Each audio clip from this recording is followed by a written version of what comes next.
So let's Bismillah ar-Rahman ar-Rahim. Our topic is pharmacoepidemiology. So definition of epidemiology is the study of the uses and effects of drugs in health-defined populations. To accomplish this study, pharmacoepidemiology borrows from both pharmacology and epidemiology. Pharmacology and epidemiology. Thus, pharmacotherapy is the bridge between both pharmacology and epidemiology. Pharmacology is the study of the effects of drugs, and clinical pharmacology is the study of effects of drugs on clinical humans. Part of the task of clinical pharmacology is to provide a risk-benefit assessment by effects of drugs in patients. Doing the studies needed to provide an estimate of the probability of beneficial effects on populations, or assessing the probability of adverse effects on population. Other parameters relating to drugs use may benefit epidemiological methodology. So pharmacoepidemiology then can also be defined as the transparent application of epidemiological methods through pharmacological treatment of conditions to better understand the conditions to be treated.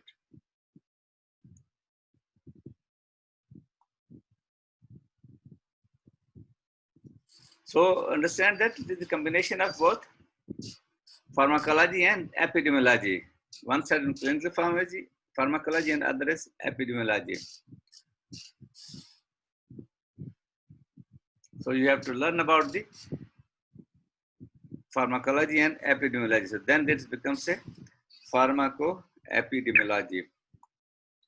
There was a pharmacoepidemiologist, Storm. He said the study of the use and effects of medication in large number of people is found in pharmacoepidemiology. Further, Porta and Hartzema said the application of epidemiologic knowledge, methods, and reasoning to the study of the effect, beneficial and adverse, and use of drugs in human populations.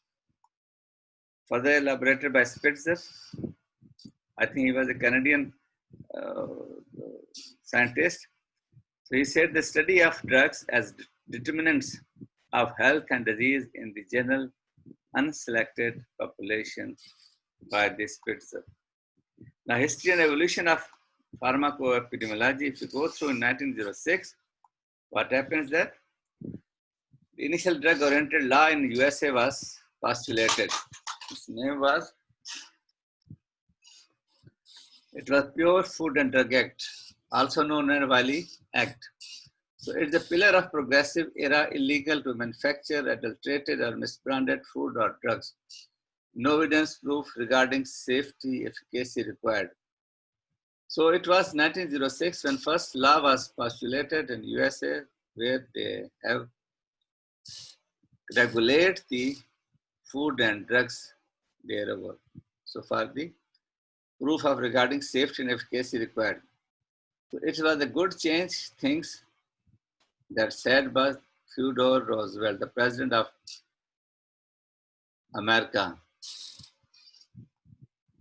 In 1937, taste of raspberries, that was known as taste of death in the elixir sulfanilamide incident. In 1932, first sulfur drug was introduced. There was elixir of sulfanilamide by chemist Watkins, creation, a liquidated sulfanilamide for children.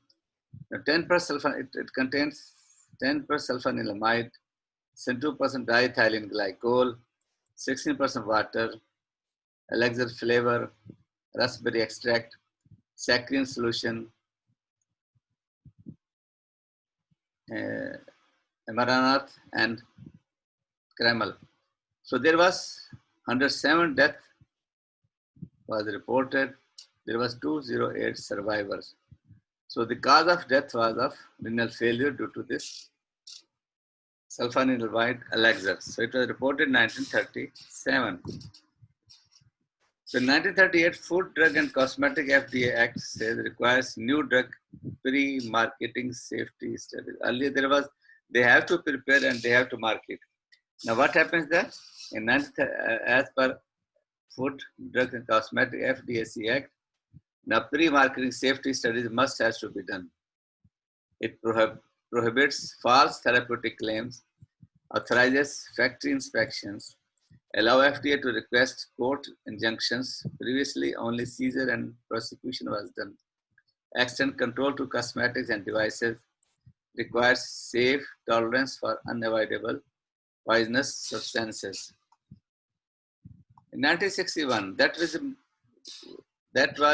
these are the pictures which was affected by the drug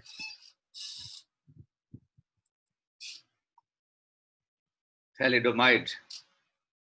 They were affected by the drug thalidomide. So in 1962, they introduced a drug thalidomide tragedy. So actually the indication of this drug was for the antiemetics. So it was marketed as a Contergan names. It was used to control nausea and vomiting in pregnancy. So when the delivery was reported, the infants were born with reports of limb abnormalities by this thalidomide tragedy. Still, the children were born in 1960, still they are alive. So there was limb abnormality, as you could see in that previous picture. You can see in this picture that these babies were born without limbs. It was the side effect of thalidomide. So it was a great tragedy happens in 1960. So now that drug was banned and no further use of that drug has been reported nowadays. So it was Dr. William M. McBride of Australia reported increased frequency of birth defects, seal limbs with thalidomide usage that left 10,000 babies disabled for life due to this drug. The proof efficacy required adverse events reporting to FDA required. Informed consent for clinical studies. Drug ads must disclose side effects. So there were two inspection mandate. After that, they have postulated, they have derived this law. In 2007, first report of MI microinfarction by rigor drug. It was confirmed by a cohort study published in the Lancet. 400,000 Medicaid patients at risk of myocardial infarction need for post-marketing drug studies. So it was Rifecoxib tablets by Merck. I've also seen this drug in 2010, which was banned due to MI myocardial has been reported by this. So recent data indicates that 100,000 Americans die each year from adverse drug reactions, and 1.5 million are hospitalized each year. Result from adverse drug reactions, yet 20 to 70% of adverse drug reaction may be preventable.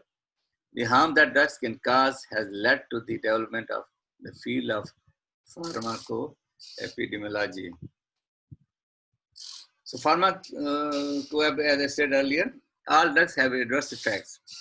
Pharmacoepidemiology will never succeed in preventing them. It can only detect them, hopefully, early and thereby educate healthcare providers and public, which will lead to better medication use. The net results of increased activity in pharmacoepidemiology will be better for industry and academia, but most importantly for public's health. Pharmacoepidemiology can minimize its adverse public health impact by detecting it early. At the same time, it can improve the use of drugs that have a genuine role protecting against the loss of useful drugs. So you know that pharmacology is the study of the effect of drugs, and clinical pharmacology is the study of effects of drugs in humans. Part of the task of clinical pharmacology is to provide a risk-benefit assessment for the effects of drugs in patients. Doing the studies needed to provide an estimate of the probability of beneficial effect in population, or the probability of adverse effects in populations, and other parameters relating to drug use may benefit from using epidemiological methodology. So you already know epidemiology is epi on the demos means people, logos means study.